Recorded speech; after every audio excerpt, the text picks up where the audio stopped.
What is up, guys? Welcome back to Snapshot Takes Football Podcast. Welcome back to a new episode here with your boy Javi. My boy here, Diego. How you feeling, man? How you feeling? Pretty good weekend. Had some good games. Not a lot, but some interesting ones, nevertheless. Things shook up all over top 5 European leagues this weekend, so Yeah. gonna be a good talk. We'll go ahead and start off with our still on the top leaders for the Premier League. It's Arsenal. Arsenal actually lose points this weekend. 2-1 to Aston Villa. Arsenal are fighting demons right now because the last 3 seasons, I believe that the last 2 that they finished in second place, they've dropped points to Villa at Villa Park. I wonder if they're starting to have nightmares. Because you look at the table right now, they're only two points above City. Yeah. So this team that seemed invincible, they're starting to go down. Their downfall is coming, bro. We mentioned it as well. It's like their injuries is always their main issue. As we've seen before, most of their games are won with the defensive attributes. And now they're missing their main ones. They're missing Gabriel and they're missing Saliba. And now I think in this game as well, someone else got injured, if I'm not mistaken. So it's like, it's always... I believe Trossard got hurt. Yeah, he came in the second half, scored, and got off before the 90th. But as well, pointing out what you said, I believe those 2 center backs being injured, I feel like that depletes their whole team. Like, they're not the same team without those 2 center backs. It's almost like that's their whole DNA. Those 2 are their best players. And that's because that's very much true. Like I said, it's like their main game is defense. Yeah. And set pieces. Defense wins you championships. Yeah, well. But yeah, I said it a few games ago that once Gabriel got hurt, it seemed like that team wasn't the same. Because all season, they haven't produced many goals. Right. And it was down to set pieces that made the differences. And Gabriel is a huge part in that. And then, I don't know if you noticed, their left wing was kind of the main attraction in their attack. And now without Martinelli, who I believe is injured. Yeah, he's injured. And then Trossard, who just got injured apparently. Yeah. And then you throw Eze in there when he's been playing that number 10 role so nice. I mean, he's been key in games against like Palace and Tottenham and Bayern. And now you throw him back on the left just because Odegaard's back. And it kind of threw everything off. It's crazy because I said that too. We talked about it. We said when Odegaard's back, you got to fit all those pieces together, and you're going to see if it's a struggle or not. And obviously, yeah, I agree. Eze was terrible Saturday. Terrible game. All season long, he's had points of brilliance, but it hasn't been consistent. But he's been pretty good at the number 10 role. And first game as a left winger, it wasn't nice at all. You could see as soon as Odegaard came in, he gets the goal, but they kind of got used to having that pacey winger down because Martinelli and Odegaard both have good amount of pace on them. Odegaard? I mean, Trossard, yeah. I get them confused. They're both short and blonde. and it's always Villa too. Like you said, it's always Villa. If I'm not mistaken, Unai Emery only has like 2 losses against Arsenal. Yeah. Or Arteta. Honestly, that midfield as well from Villa. They're great. Onana played really good. McGinn, top player. That boy Sancho turned back the clock to the Dortmund days. That boy looked nice. But yeah, this is 7 consecutive wins for Villa. That's crazy. It's crazy because they started their first 4 games losing. Yep. And this ends Arsenal's 18-game unbeaten run. That's hilarious. They're about to start bottling the league. When you think about it, it's a real tight Premier League race. Villa's in third with 33 points behind Arsenal. Yeah, no. Arsenal next weekend. Oh no, they play Wolves. I highly doubt they're gonna lose.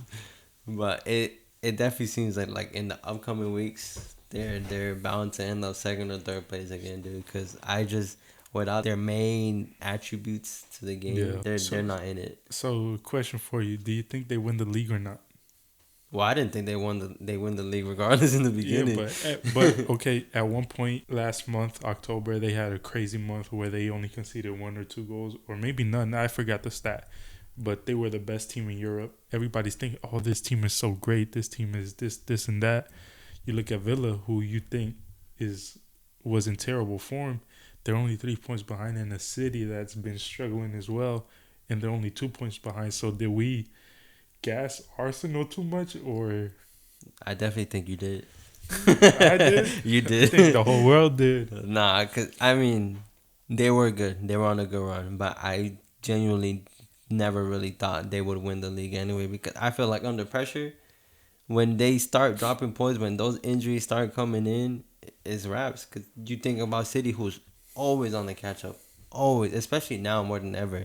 You know, after December is when they start to wake up. So but we said that last year too, and all the I believe they made 4 impactful signings, and they actually got worse. But that was last year, yeah. so it's gonna be interesting. Who knows? But I genuinely think City are gonna end up first place anytime soon now. Anyways, so yeah, Arsenal finally lose a game. Well, this their second loss. First loss was to Liverpool, right? Who we don't even see on the table.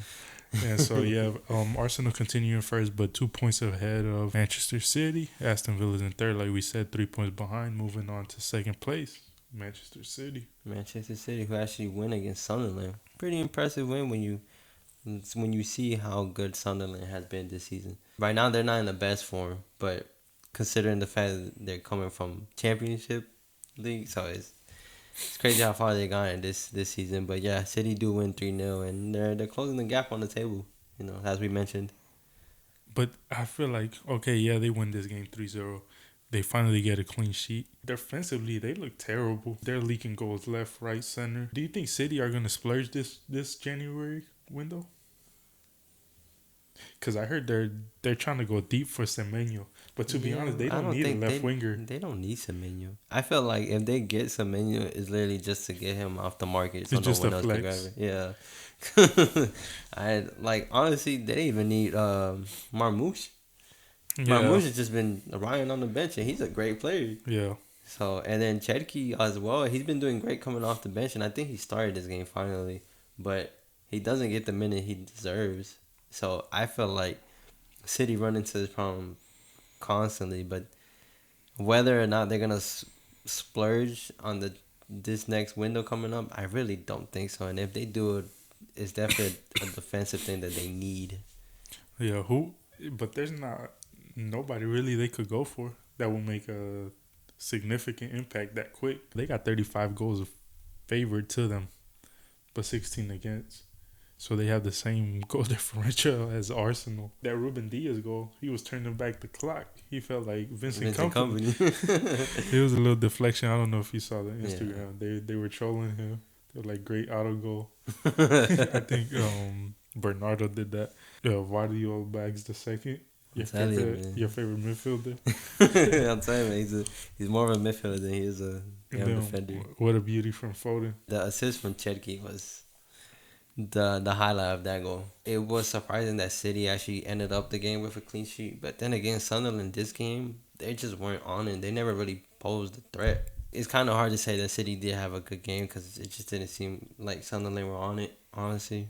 But I know City got it tough coming up this week, honestly, with Champions League against Madrid, and then coming back to the Prem to play Crystal Palace. So is City your Premier League champs this year?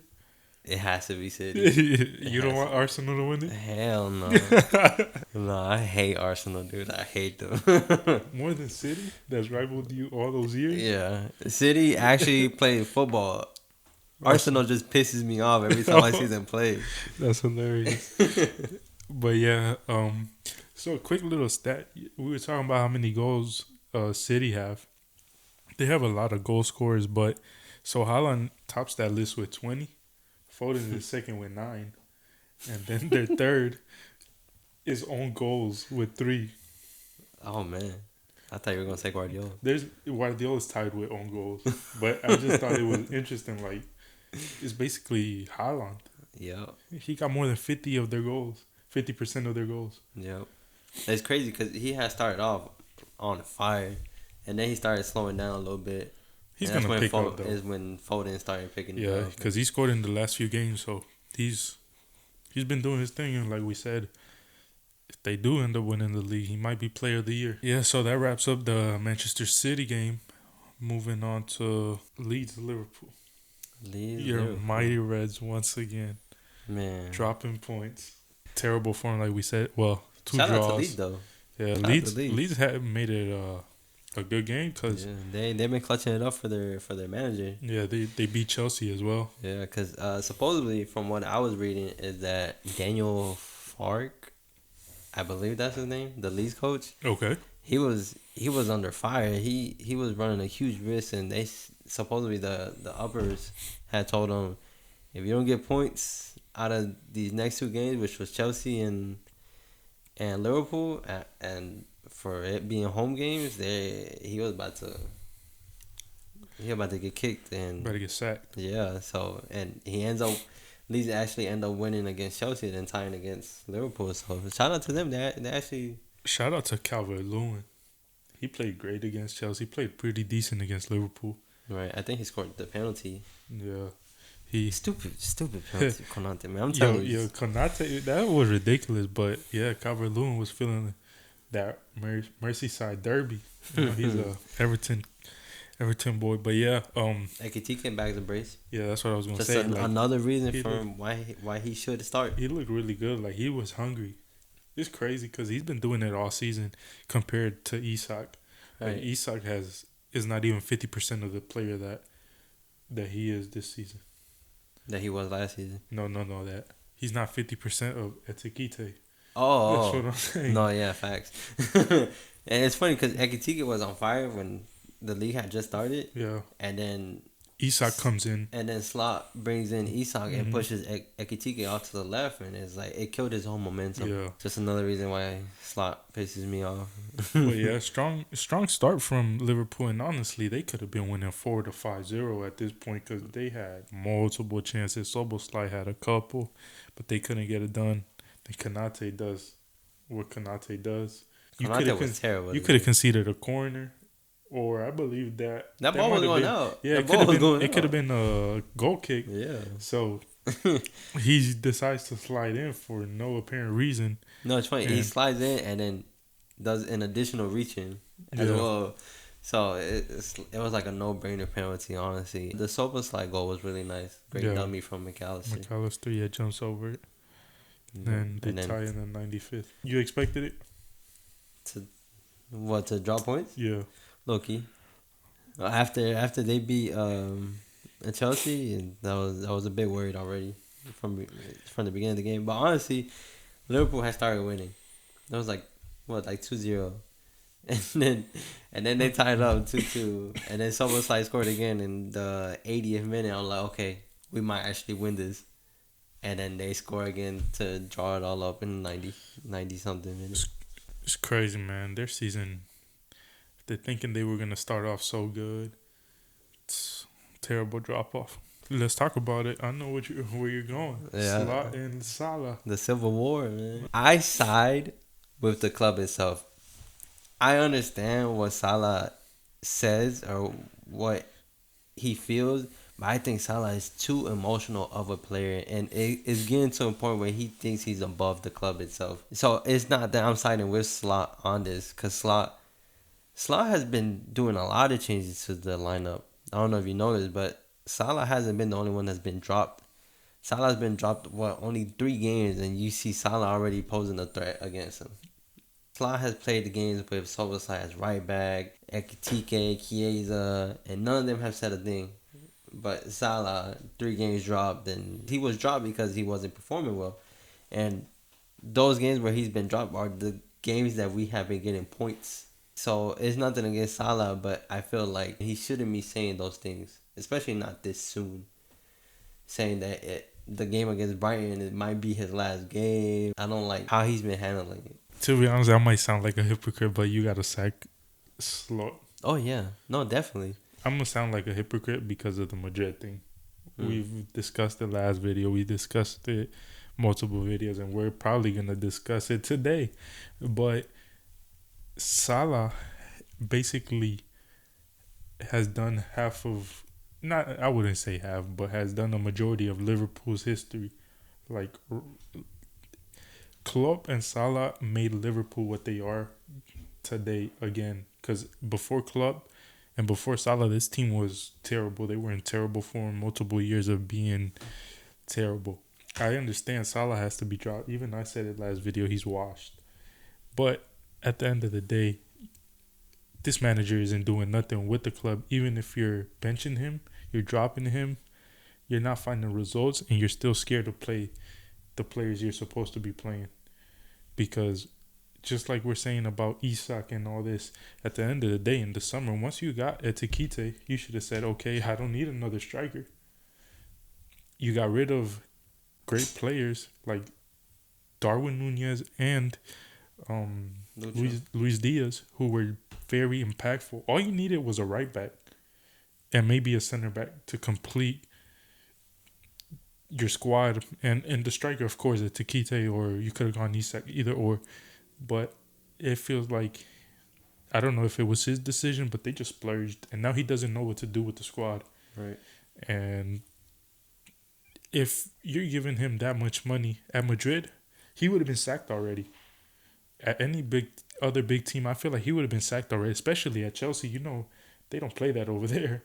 So I feel like I feel bad for Salah because you see a Premier League great, a legend of this era. I kind of get it because he said they haven't been talking. So something has been broken and he feels betrayed. I get he's a little bit emotional and all, but I kind of side more with him. It's kind of like what happened to Ronaldo at Man United. Yeah. So the manager is clearly not going to work. He's not going to lead you to another league title or Champions League. The reason you won it last year was because of Salah and the inconsistent Premier League. Like, the rest of the teams weren't doing what they were supposed to. So I feel like you got to let go. If you got to let go of one of those two right now, I would let go of Slot. Man, I feel like the way things are looking right now, I feel like both of them are going to end up leaving. Because it seems like what Salah is doing is like he feels like he's being pushed out of the team, and it seems like he's saying, if I'm gonna get kicked out, you're coming with me, you know. Yeah. But the thing is that they just they just gave him a contract, and Liverpool broke the system for Salah and Van Dijk to stay. That's what I'm saying. That's so what I'm saying. It's so crazy. And it seems like Slot is building a team around Gakpo more than anybody else, which is ridiculous. Because he's Dutch. Yeah, that's what it is. And Gakpo is not, even if Salah is this down bad and not scoring, Salah's still way more impactful in your game than Gakpo is, even if he's scoring. Right. Because he pulls so much mark, like so much. The focus is on him defensively. All these Dutch managers are terrible. You look at Van Gaal, you look at Slot, you look at what's the other ball dude from Eric Ten Hag? Yeah. So I don't know, man. Yeah, and Coleman, terrible. Yeah, and like I said before, it just seems like Slot is just playing this favoritism game, and it's clearly not working. Yeah. So, and the sad part is that Liverpool is not a club of sacking coaches. Yeah, so. It's crazy because you'll never walk alone, but Salah's on his own. All right. But yeah, that's my take on it. But and it's funny, Salah is not the only one being disrespected. Yeah, like you said, Liverpool had already got Ekitike, so what was the point of going for Isak? Yeah, you know, and honestly, same thing with, let's say, Chiesa. Chiesa, every time he comes in, he impacts the game either defensively, in the attack, and in every attribute possible. He saved the game, not this game. Well, no, not this game, but the game prior where he had saved a goal, like pretty. The dude got past Alisson. Yeah. And Chiesa was there to not let it go in. So, and the fact that Chiesa isn't getting any minutes as well is because Gapco's Dutch. They play the same position. Why is he not playing? Okay, he could play left winger, yeah. But yeah, there's just too much disrespect, and I feel like the only reason why Slot is still there is because, one, he spent a shit ton of money, and two, because he already won the Prem, so it's like whoever the uppers are in Liverpool are clearly putting that as a leeway. But in favor. Let's be honest, if y'all sack him, who will y'all go after? Because there's not that many. Xabi Alonso, man, because he's about to get sacked too. So yeah, Liverpool in 10th place. They got drama. Oh, another thing. I don't know if you've seen his Slot's press conference today. Oh, about him dropping. Yes. Yeah, he And didn't even take him to the. and he basically said that they asked him like, was it your like whose side are they taking? He was like, well, is he here? Then that's your answer. So you're But disrespecting him. that makes sense. Yeah, but You can't say that about your coach and then believe you're gonna go into the next game. I guess. Does it not make sense though? No, yeah, it does make sense, but and like, and bro, Liverpool is a historic club. You're not gonna throw yourself to be above the club especially itself. I feel like the players are backing Salah more than they're gonna back Slot. Oh, So I believe they're gonna they might throw him under the bus for real. we're about to see in the next couple of weeks what's gonna happen. Yeah, just take whoever's versing Liverpool money line. Their next Premier League game is against Brighton, which are in 8th place. It's gonna be a good game. Chelsea versus Bournemouth. Chelsea were actually 2nd place at one point, weren't they? Yep. Now they're dropping. They haven't won in their last 3 Premier League games. Crazy. No Caicedo, no party. That's what I've been saying. Chelsea, after that Barcelona win, they only gotten like 2 out of 9 possible points in their last 3 games. They're on a mental break with Araujo. But yeah, no Caicedo. It was pretty much Semenyo versus Chelsea. Yeah. But Chelsea overall, didn't make no plays. Palmer Palmer came back, but he's terrible, and he got injured again. Yeah, and he got injured again. Yeah, he's not playing this week. I saw the lab got injured. Yeah. Oh yeah, his arm. Yeah. Yeah, but Palmer got hurt again. Inconsistency that we keep on talking about. At least they didn't lose or concede. Yeah. Or get a red card. Well, final recap. Oh, United played today versus Wolves. Moving up to 6th place. Yeah, Bruno double. Pen in the last minute. Mount and Buemo moved to 6th place, 25 points. They could compete for the Champions League if they could stay consistent, but it's hard to tell with this match. Because top 4. It's possible. Yeah. It's They're possible. 25. They're basically a point away from Crystal Palace, 5 from Aston Villa. Yeah, no, I believe next game, if it goes their way, they end up in top 4. Moving on to La Liga, which there's a bigger gap for Barcelona's first place, which they have 40 points. Ferran Torres hat-trick. I don't know if you saw the stat, but this is his 2nd hat-trick, and it's against the same team in the same stadium. Give us Betis every week, please. But yeah, Anthony took the early lead. All right. Another game where Barcelona starts losing. Yeah, and prior to this, Betis were actually unbeaten in their last 8 games, if I'm not mistaken. That penalty from Barcelona, what you think about that? I believe the rule says like if you try to play the ball and then it hits you in your hand, it's not a handball. Yeah. But anyways, Lamine scored. Lamine was playing as an attacking midfielder. Yeah, he played as. What you think about that? To be honest, I kind of liked, especially I liked his game and from Rooney. Yeah. Because Rooney is versatile. He's fast. He's agile. I didn't expect the nice link up they had. Yeah, they had a nice link up. I liked it. You're unlocking something new, and that gives you more freedom to see what you want to play with. Like at that point, you could put Rafinha as left or right wing if Yamal's gonna play the cam role. Yeah. And he was playing really good defensively. Like he would drop back. He recovered a couple of balls. So he played pretty good. But yeah, you could play Rashford left wing, which Rashford missed a sit or one. Oh my god! In tight games where you need more explosiveness, you could bring that out. And at that point, they don't know what way Lamine's gonna shift you. Like on the wing, I feel like you could double him, but when he's playing the cam role and the vision he has, if you're gonna double him, he's gonna find the open man. And then Rooney, like I said, he played really good and he scored a great goal. What do you think about conceding 2 goals in the last 5-10 minutes? All I saw was a 5-1 lead, and like I said, 5-1 lead apparently looks like a terrible lead to have.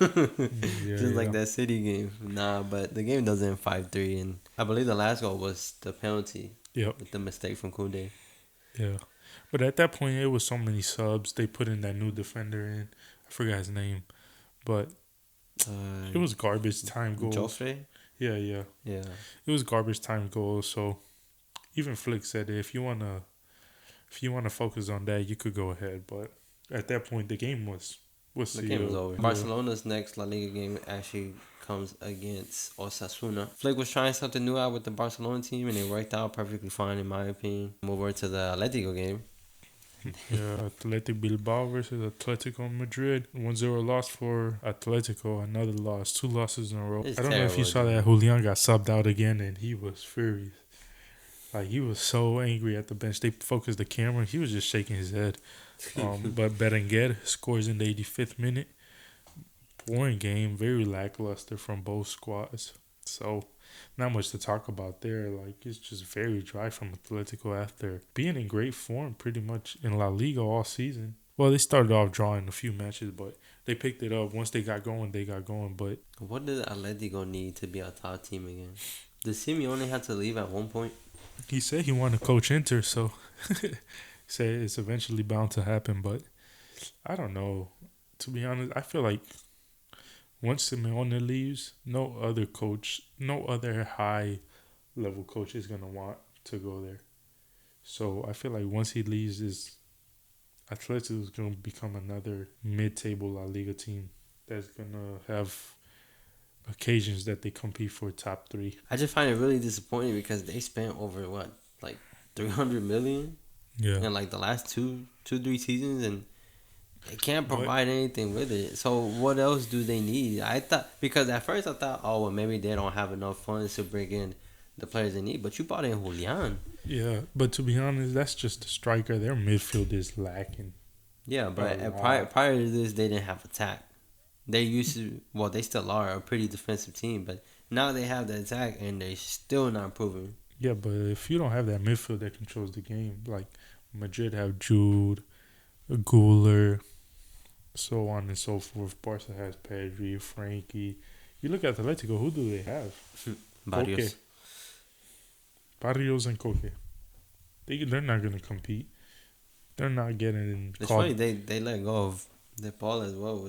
Yeah, That but to this day still. so they have Gallagher.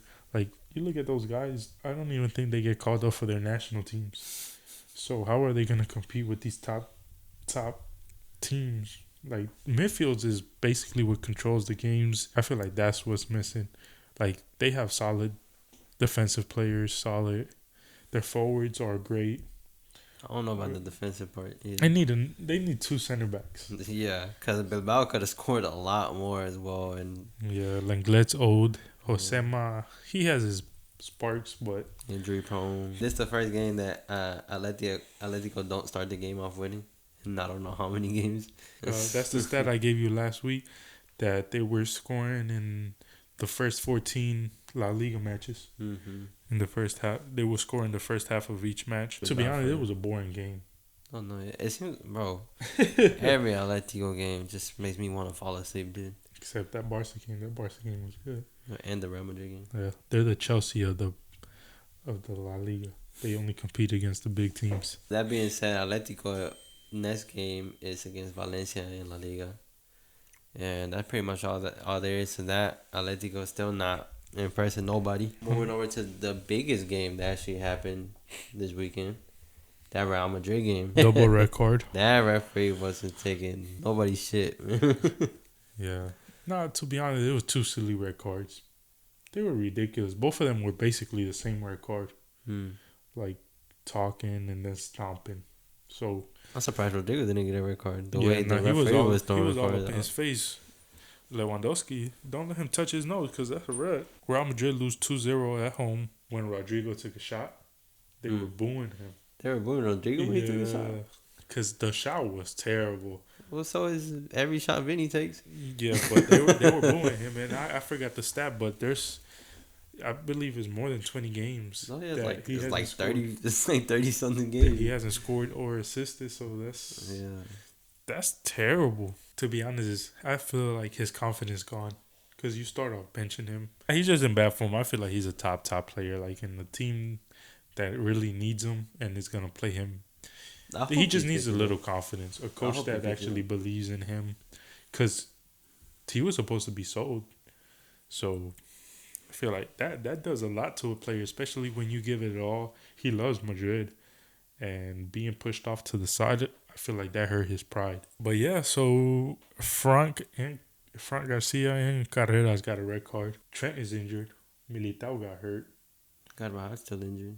Yeah, so Who they got now? Rudiger, Asensio. Asensio was over there slipping on the pitch. Fed Rudiger was over there just investigating. That man wasn't even playing. He was just staring at everybody. is gonna have to go back to right back. This team is breaking down game by game. Yeah, and to be honest, back to what I said last week, this team thinks they already won just because of their badge. Like, once they went down to 10 men, it seemed like they finally wanted to try. Like, they ran, they gave it some intensity, but before then, lackluster. They know they're struggling within, and yet they still take every club like a joke when they start playing. And like you said, the second they hit 10 men, when they actually were trying, even then, when that second goal came on. Yo, let's talk about Vigo's 2 goals, though. They were by the same dude as They well. were both beautiful. Both of them. That first one, the little flick. Yeah. And then the second one. He just walked it into the goal. That's disrespectful. But great team play. Like, beautiful. The way they set it up.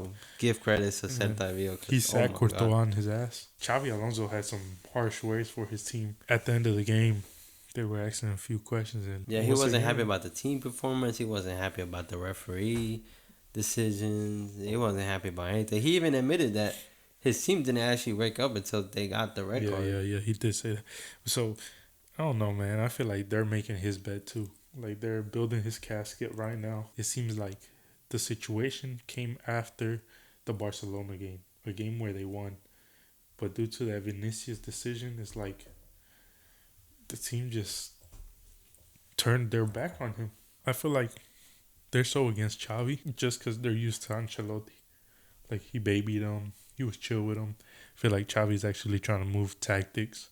And unless they get another chill manager like that, it's not going to work. No, that's what You're going to have to sell players. You think Madrid won the trophy this season? It's hard to say because, like we mentioned in the last video, they're struggling within, but the talent of the players itself is still holding up. They're still in second place. They haven't dropped from there. Yeah, the gap is increasing, but it's still hard to say that they're not going to win it because considering the fact that they're not that far behind. In my opinion, they don't win it. Like I said in our prediction video. What about our Champions League? Oh, no. Nah, they definitely not winning the Champions League. I know that for a fact. You can quote me on that all you want. They're not winning it. Clip it. Yeah, go ahead and clip it. They're not winning the Champions League. Okay. At all. They're going to lose against City. Prediction? That's a little bit later. So, yeah, moving on from La Liga, which, like we said, Barcelona's in first with 40 points. Madrid in second with 36. Villarreal still in third, like I said, with 35. Great team. Watch them lose the next 3 games. Atletico's in fourth with 31. Moving on to Serie A. AC Milan back in first. And on goal difference. Yeah. Who they beat today? They beat Torino. 2-1. They won 3-2. 3-2. So they regained back first place. Napoli's in second after beating Juventus 2-0. Inter's in third after they won 4-0 against Como. Yeah, they finally... This isn't a big game. But Como's in sixth place. And they, like I said last video, they've been competing against the big teams. Finally, a dominant win for Inter. They much need it. You saw what Fabregas said after the game? Not what he said. He was like, I'd rather concede all these goals than play defensive. Yeah. Shots at Arteta. I promise you he's way better than Arteta. So I got another stat for you. Fiorentina has no games won this season. They haven't won a single game? They got 6 draws. It's funny, last season they were actually decent. Yeah, they were decent. Yeah. So I don't know. I saw that stat and I looked at the table. I couldn't believe it. They lost 3-1 this season against this weekend against Sassuolo.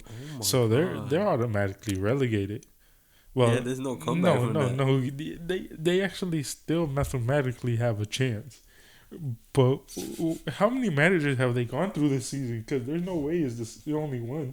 At this point, they're just putting fans as coaches. Bro, what? Put How? me up. Sign me up. I did not expect to hear that stat. That wraps up the little Serie A. moving on to Bayern Munich because they're in first still with 37 points. They beat Stuttgart 5-0. Super sub Harry Kane getting a hat trick. Oh, what a sub. Overall, dominant win as always. Moving over to Ligue 1. Lens is still in first place. That's hilarious. Only 1 point. Yeah. PSG actually beat Rennes 5-0. There's not much to it. So, yeah, Lens is in first with 34. PSG is second with 33. That's it for this video. So, yep, that pretty much recaps our weekend recap. Had a few interesting games, like we said, a little drama all over the place. And yeah, thanks for tuning in. Make sure you like, subscribe, comment, Share it with your dog. your cats, your boss. Share. Yep. And subscribe, and we'll see you on the next one. See you guys.